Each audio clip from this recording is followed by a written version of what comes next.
महाभारत के अहम पात्रों में से एक सूर्यपुत्र कर्ण का जीवन सदैव रहस्यमयी रहा। वह एक महान योद्धा होने के साथ साथ ज्ञानी पुरुष थे। कर्ण ने एक क्षत्रिय होते हुए भी अपना पूरा जीवन एक सूतपुत्र के तौर पर बिताया। जब कर्ण के विवाह का वक्त आया तब भी उन्हें सूतपुत्र होने के कारण अपमान का घूंट पीना पड़ा। आइए देखते हैं क्या हुआ जब वह पहुंचे विवाह के लिए पहुंचे राजकुमारी असावरी के स्वयंवर में। कर्ण जैसे ही स्वयंवर सभा में पहुंचे, उन्हें देखकर वहां मौजूद सभी राजकुमारों को क्रोध आ गया। किसी को भी ये बात स्वीकार नहीं थी कि एक सूतपुत्र क्षत्रिय राजकुमारी से स्वयंवर में हिस्सा ले। वीर योद्धा कर्ण ने सभी राजकुमारों को ललकारते हुए उन्हें युद्ध की चुनौती दी। कर्ण ने अपनी वीरता से सभी को शांत कर दिया। सभी सिर झुकाए चुपचाप सब देखते रहे। राजकुमारी असावरी के पिता भी सूतपुत्र होने के कारण कर्ण के साथ अपनी पुत्री का विवाह नहीं करना चाहते थे। कर्ण के हाथों सभी राजकुमारों को पराजित होता देख उन्होंने मजबूरी में अपनी पुत्री को कर्ण के गले में वरमाला डालने की आज्ञा दे दी। जब राजकुमारी असावरी कर्ण के गले में वरमाला डालने आगे बढ़ी तो कर्ण ने उन्हें रोक दिया और कहा कि मैं आपसे विवाह नहीं कर सकता है। इस दृश्य को देखकर सभी लोग हैरान रह गए। कर्ण ने कहा कि राजकुमारी, आप मजबूरी में मुझसे विवाह करने जा रही हैं, जबकि आपकी दासी मुझसे प्रेम करती है। आपकी दासी पद्मावती की आंखों में मेरे प्रति प्रेम की भावना है, इसलिए मैं उनसे विवाह करूंगा। पद्मावती ने कर्ण के विवाह प्रस्ताव को स्वीकार कर लिया और दोनों का विवाह हो गया। बाद में कर्ण और पद्मावती के पुत्र ने अश्वमेध यज्ञ पूरा करने में पांडवों की सहायता की। देखो, कर्ण की पत्नी और वृषसेन की माता करुण विलाप कर रही है, रो रही है, जमीन पर गिर रही है। वह अभी भी कह रही है, निःसंदेह तुम्हारे गुरु का शाप तुम्हारा पीछा कर रहा है। जब तुम्हारे रथ का पहिया पृथ्वी में समा गया था तब क्रूर धनंजय ने बाण से तुम्हारा सिर काट डाला था।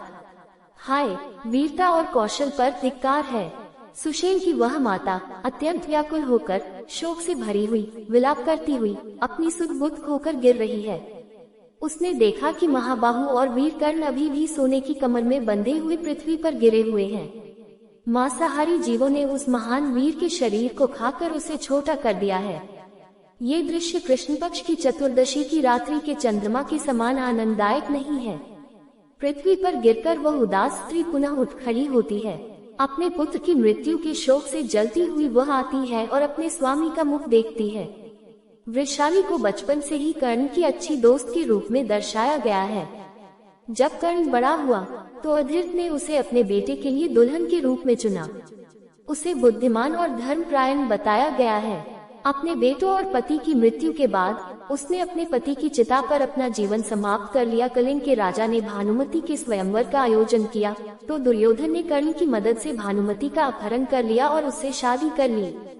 दुर्योधन ने सुप्रिया का विवाह कर्ण से करा दिया। वह इसमें एक प्रमुख भूमिका निभाती है और उन्हें क्षत्रिय योद्धा समुदाय से संबंधित राजकुमारी के रूप में दर्शाया गया है।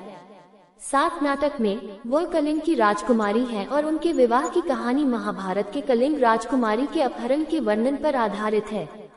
हालांकि राजकुमारी मूल महाकाव्य में दुर्योधन से विवाह करती है।